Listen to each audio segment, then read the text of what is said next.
Sebelum Anda mendengarkan cerpen ini, alangkah baiknya jika Anda menggunakan earphone atau headset terlebih dahulu. Dan jangan lupa untuk subscribe channel ini agar kedepannya makin banyak cerita yang bisa kita dengar. Terima kasih, selamat mendengar. Clara, sebuah kisah bulan Oktober. Hari ini, tepat tanggal 6 Oktober 2020, aku merayakan anniversary keempat hubunganku dengan wanita cantik bernama Clara. Wanita yang mampu membuatku membisu saat berada di dekatnya. Kulitnya yang bersih dengan tinggi badan sedikit di bawah rata-rata, serta tai lalat kecil di dagunya, menjadi ramuan yang selalu membuatku ranum. Jika diingat-ingat, pertemuan kami tidak ada bedanya dengan aroma klise kisah SMA pada umumnya. Saat itu Clara yang menjabat sebagai OSIS yang tengah berpatroli mengawasi gerbang sekolah untuk menunggu siswa yang datang terlambat. Kayaknya bakal datang terlambat lagi nih, ujarku dalam hati dengan tenang sambil mengendarai motor Matic merah hitam milikku. Tenangku bukan tanpa alasan. Sebagai siswa yang dikenal karena kemalasannya, telingaku sudah cukup mahir mendengar ocehan guru, petugas penjaga sekolah, ataupun para OSIS yang terkenal galak di sekolah. Stop! Gerutu salah satu OSIS perempuan memberhentikan laju motorku. Aku diam membatu. Kegaduhan yang timbul dari siswa terlambat lainnya tak ada yang kudengar. Hanya sunyi yang dapat kurasakan. Saking sunyinya, aku sampai bisa mendengar detak jantungku sendiri. Ya, aku terpana oleh pesona wajah cantik itu. Mungkin ini yang dikatakan cinta pandangan pertama, atau apalah itu. Tapi yang terlintas di otakku saat itu adalah dia harus jadi pacarku. Dan saat ini semua sudah terjawab. Tepat hari ini, aku ingin mengenang semua kisah kita pada saat itu. Kisah dua remaja yang sedang dicekoki cinta hingga akhirnya mabuk oleh asmara. Kamu lagi sibuk gak sekarang? Kita keluar makan yuk, tanyaku yang kukirim melalui pesan via WhatsApp kepada Clara. Enggak sih, emang kamu mau ngajak aku kemana? Jawab Clara diikuti oleh emotikon senyum yang menggambarkan dia berharap diajak ke tempat yang istimewa. Bakso Pak Kus? Sambungku dengan emotikon tertawa. Sudah kuduga wahai pria berkumis tipis, jawabnya dengan emotikon menghembuskan nafas. Clara memang sudah sering kuajak makan ke warung Pak Kus. Dia fasih jika aku mengajaknya makan di sana, berarti sedang banyak pahlawan gugur di dompetku. Tapi ia tipe wanita yang pengertian. Baginya yang terpenting adalah pertemuan, bukan kemewahan. Selain sering makan di warung Pak Kus, aku juga sering mengajak Clara untuk menonton film di rumahnya. Film hasil meminta dari sahabatku Demas, yang kupindahkan dari laptopnya ke CD yang kubeli, lalu kuputar di DVD milik Clara. Hari itu kami menonton film Titanic, dan Clara tak nampak seriang biasanya. Dia murung sepanjang jalannya film, yang dimana biasanya dia selalu menutup mataku saat ada adegan ciuman, atau adegan saat Jack melukis tubuh telanjang dari Rose. Aku seperti anak SD yang sedang pergi menonton film bersama ibunya. Clara? Hei, Clara? Panggilku berulang untuk menyadarkannya dari keheningan. Iya kenapa Dit? Sautnya dengan ekspresi wajah yang sedikit terkejut. Kamu kenapa? Dari tadi aku perhatiin kamu bengong. Gak biasanya kamu kayak gini. Tanyaku kembali dengan tatapan tajam ke arah matanya. Gak ada kenapa kok. Filmnya sampai mana? Adegan mesum itu udah lewat ya? Ocehnya yang tampak berusaha mengalihkan pandangannya terhadap aku.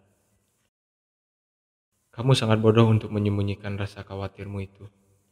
Bukannya dulu kita berjanji, jika ada masalah, kita akan menceritakannya. Tapi kenapa sekarang kamu berusaha menyembunyikan itu? Gertakku dengan nada sedang kepada Clara. Clara terdiam sejenak, lalu langsung menutup wajahnya dan menangis. Clara adalah tipe wanita tangguh yang sangat lihai dalam menyembunyikan rasa sedihnya. Ia tak ingin orang tahu bahwa ia sedang bersedih. Ia akan merasa malu jika ada orang yang melihatnya menangis, terseduh-seduh, bahkan di hadapan pacarnya sendiri. Ini soal masalah jantungmu, tanyaku dengan wajah cemas. Clara mengangguk pelan untuk menegaskan jawabannya atas pertanyaanku tadi. Hei, coba lihat aku dulu. Rayuku untuk menenangkannya sambil melepas kedua telapak tangan yang menutupi wajah cantik itu. Dokter bilang apa? Clara langsung memelukku dengan erat, tanpa mengatakan sepatah kata pun. Clara sudah lama mengidap penyakit aritmia, penyakit kelainan jantung yang menyebabkan detak irama jantungnya menjadi tak terkendali. Penyakit yang sudah 2 tahun ini mulai sangat ia rasakan. Setelah beberapa kali berkonsultasi ke dokter, akhirnya dokter menyarankan untuk melakukan tindakan operasi. Setelah beberapa pengobatan tak membuahkan hasil dan tentunya diikuti oleh risiko yang tinggi. Saat menjelang operasi pertamanya, aku berusaha menyempatkan diri untuk menjenguknya di rumah sakit, di sela-sela ujian tengah semester kami pada saat itu. "Hai," sapaku sembari tersenyum di depan pintu kamar nomor 15 di rumah sakit itu. "Adit, kok kamu kesini? Kan udah aku chat, tadi kamu di rumah aja belajar," ujar Clara dengan raut wajah antara terkejut dan marah. "Udah gak apa-apa, aku mau nemenin kamu sebelum kamu operasi. Lagi pula aku mau bawa buku kok, nih, lihat aja sendiri," sautku tenang sambil menunjukkan isi tas yang kugendong. Kamu tuh ya," jawab Clara dengan sedikit kesal diikuti kedua jarinya yang menarik hidungku. Sedikit sakit memang, tapi setidaknya aku bisa menghilangkan takutnya, meski hanya 2,5% dari 100% rasa takutnya. "Dit," panggil Clara dengan mata terlihat ke arah lampu di atas kepalanya. "Ya, kenapa?" jawabku sambil membaca buku sejarah Indonesia. "Aku takut." "Takut? Takut kenapa?" "Aku takut kalau operasi nanti gagal. Aku takut kalau aku gak bisa ketemu sama ayah dan bunda. Aku takut gak bisa ketemu kamu lagi. Aku takut kita gak bisa nonton film lagi. Aku takut kita gak bisa makan bakso bareng lagi di warung Pak Kus. Aku takut." Aku langsung mencium bibir Clara untuk membuatnya diam dari ocehannya yang seperti mesin uap kereta api itu. Itu tindakan spontan sih. Sambil memeluknya erat, aku berbisik di kuping kanannya. "Semua akan baik-baik saja. Kita akan tetap bersama-sama. Kita akan tetap menonton film bareng lagi. Kita akan tetap makan bakso bareng lagi. Aku gak mau dengar kamu ngeluh. Aku mau kamu berjuang untuk dirimu sendiri, untuk kedua orang tuamu, untuk aku, dan untuk semua orang yang mencintaimu. Sebagai upahnya, kami akan tetap dan terus mendoakan kesembuhan kamu, Clara," ujarku. Kejadian tanggal 1 Oktober 2019, saat kau menelponku. Saat itu aku terkejut oleh nada dering handphoneku sendiri, yang ternyata suaranya terlalu besar, yang membuatku seperti berpapasan dengan seekor kecoa terbang. Walaupun saat terbang ia tak bernama kecoa lagi. Bisa kurasakan ketenanganmu waktu itu. Meskipun hanya suara via telepon, kamu tampak jauh lebih tenang dari hari itu. Yang seolah menggambarkan kamu sudah siap menerima apapun hasilnya nanti. Tepat di tanggal ini, 6 Oktober 2019, kamu pergi meninggalkan kami. Meninggalkan aku. Meninggalkan kenangan kita. Operasi yang gagal menyebabkan pendarahan pada pembuluh darah Clara, yang menyebabkannya koma selama 2 hari. Lalu tepat di hari anniversary kami ketiga, Clara pergi untuk selamanya. Setidaknya itu berita yang aku dengar langsung dari ibu Clara. "Kamu berhasil membuatku membatu lagi, Clara. Sama seperti saat pertama kita bertemu di depan pintu gerbang sekolah. Tapi sekarang aku tak terpesona, tak terpana lagi. Lalu perasaan apa ini? Penyesalan atau kesedihan? Aku tak tahu. Aku hanya membatu berdiri di samping peti kayu jati, memandang tubuh yang terbaring di dalamnya. Terus menatap mata terpejam itu sambil berharap mata itu akan terbuka, dan bibir itu berkata, "Aku cuma tidur doang kok." "Kamu yang sabar ya, Dit. Om tahu kamu hancur. Om juga merasakan apa yang kamu rasakan saat ini. Kami semua kehilangan dia." Suara Om Edi yang datang di sampingku sambil mengelus pundakku.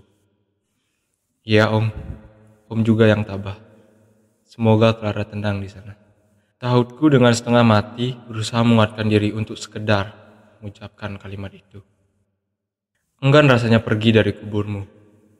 Rasa tak tega meninggalkanmu sendiri terbaring di sana. Langkah kaki yang begitu berat, tubuh lemas menyaksikan gundukan tanah itu. Tak kusangka bunga yang kusiapkan untuk merayakan anniversary kita akan menjadi penghias batu nisanmu, Clara. Dit, pelan ku dengar suara wanita lembut yang memanggilku dari belakang.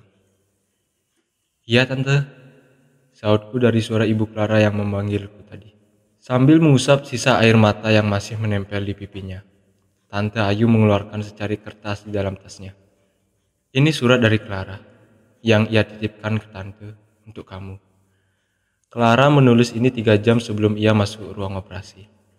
Dia memberitahu tante, jika terjadi apa-apa, akan memberikan surat ini nantinya ke kamu, Adit. Dengan tangan yang bergemetar, aku menerima pemberian dari Tante Ayu. Pemberian dari Clara, yang bahkan membukanya saja sangat takut aku lakukan. Iya, aku takut tak bisa membendung air mata ini lagi. Aku takut kalau Clara melihat aku sedang bersedih. Dit, aku cinta sama kamu. Aku sayang sama kamu. Bahkan walaupun semesta memisahkan kita, rasa ini tetap menjadi milik kamu. Meskipun raga ini tak bisa kembali bersorai denganmu, dan meskipun pada akhirnya kita berbeda dunia, aku tetap cinta kamu. Terima kasih sudah menjadikanku sebagai Cinderellamu. Terima kasih untuk waktu yang telah kamu luangkan. Terima kasih untuk segalanya. Sungguh terima kasih. Happy anniversary, Adit. Love you. Itulah isi surat kecil itu. Surat yang sampai ini kusimpan dengan baik. Surat yang akan kusimpan sampai mati nanti. Tepat hari ini, tanggal 6 Oktober 2020. Tepat 4 tahun hubungan kita. Tepat 1 tahun lalu kamu pergi. Clara, aku rindu kamu.